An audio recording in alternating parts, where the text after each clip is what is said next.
As águas-vivas são um dos animais mais incríveis do reino animal.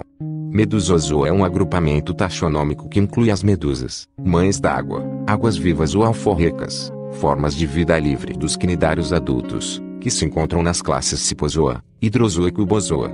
Quase todas as medusas vivem nos oceanos, como componentes do zooplâncton. Como todos os quinidários, o corpo das medusas é basicamente um saco com simetria radial formado por duas camadas de células, a epiderme, no exterior, e a gastroderme no interior, com uma massa gelatinosa entre elas, chamada mesogleia e aberto para o exterior. A água-viva é um animal marinho, invertebrado pertencente ao filo dos quinidários. O corpo de uma água-viva adulta é composto de uma substância gelatinosa em forma de sino que envolve sua estrutura interna, da qual saem vários tentáculos. As águas-vivas são um dos seres mais intrigantes do reino animal. Têm muitas formas e cores diferentes e variam em tamanho. Em geral medem de poucos milímetros e chegar a 3 metros de diâmetro. Uma espécie de água-viva encontrada no Mar Frio do Ártico é enorme. Seu corpo pode ter mais de 2,5 metros de largura e seus tentáculos podem ter incríveis 36 metros de comprimento. Embora as águas-vivas frequentemente sejam transparentes ou de cor azul pálida, elas também podem ser amarelas, azuis profundas, púrpura brilhante, lilás, laranja brilhante, vermelho escuro. Algumas águas-vivas, quando são perturbadas durante a noite, são capazes de produzir luz por bioluminescência. As águas-vivas são constituídas por uma camada de epiderme, gastroderme e uma espessa camada gelatinosa chamada mesogleia que separa a epiderme da gastroderme. Se você nunca foi picado por uma água-viva, então você tem muita sorte, pois eles têm uma picada dolorosa e algumas podem até matar. Os tentáculos de uma água-viva são cobertos com células que picam, chamadas de cnidócitos. Elas liberam uma substância urticante capaz de espantar predadores e paralisar suas presas. Todas as águas-vivas compartilham várias características básicas. Como invertebrados, elas não têm uma espinha dorsal. Seu corpo tem 2 camadas de tecido, um ectoderma externo e um endoderma interno.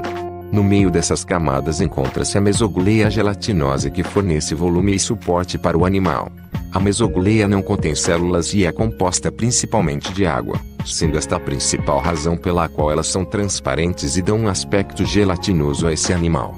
O corpo da água-viva durante a maior parte do seu ciclo de vida tem a forma de um sino. No caso de águas-vivas da classe Cubozoa tem 4 lados diferentes. Estendendo-se do corpo da maioria das águas-vivas, há longos tentáculos com nematocistos.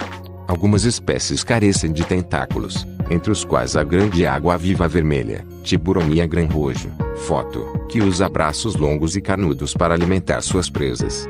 A água-viva também não tem cabeça, sistema circulatório e órgãos para respiração e excreção. Sua boca está na parte inferior do corpo e está conectada a uma cavidade central preenchida com estruturas semelhantes a pelos chamadas cílios que ajudam a transportar alimentos e outros materiais por todo o corpo.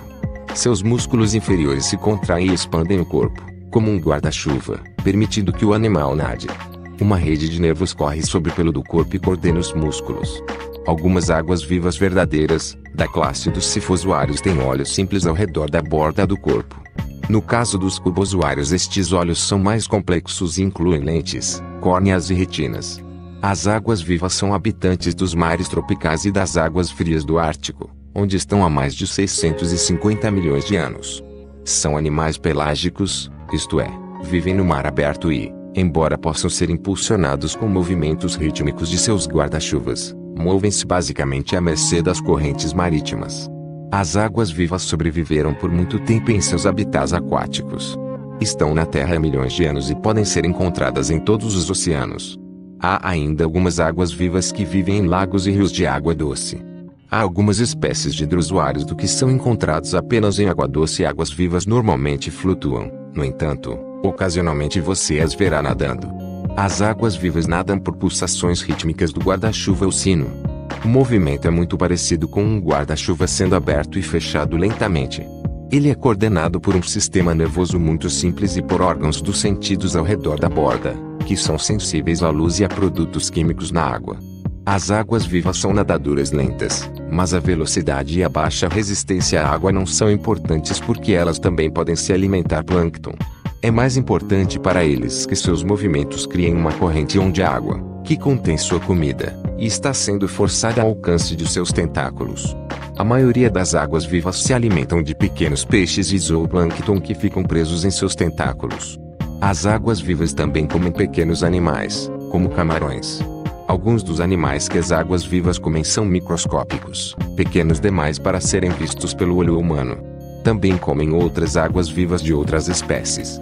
Eles capturam suas presas usando nematocistos, pequenas estruturas presentes nos tentáculos do animal. As águas vivas se reproduzem sexualmente e assexuadamente. Ao atingir o tamanho adulto, eles se reproduzem diariamente se tiverem comida suficiente. Na maioria das espécies, a desova é controlada pela luz, de modo que toda a população aparece aproximadamente na mesma hora do dia, geralmente ao anoitecer ou ao amanhecer. As águas vivas apresentam indivíduos masculinos e femininos com hermafroditas ocasionais. Na maioria dos casos, os adultos liberam espermatozoides e óvulos na água circundante, onde os ovos desprotegidos são fertilizados e amadurecem em novos organismos. A maioria das águas vivas vive de algumas semanas a vários meses, embora algumas espécies possam viver um ano ou mais.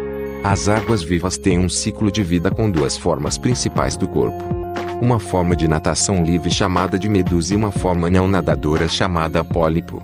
O formato do sino no caso da água-viva verdadeira e dos quatro lados no caso da água-viva tuboso é a forma que domina a vida do animal. A água-viva se reproduz sexualmente, o que significa que elas produzem gametas, ou óvulos e espermatozoides. Os óvulos são fertilizados pelo espermatozoide e então liberados na água, onde cada um se torna uma larva de natação livre chamada plânula. Cada plânula eventualmente adere a um solo rochoso e se desenvolve na forma de um pólipo semelhante a um caule. O pólipo é um estágio sexual e se reproduz por brotação.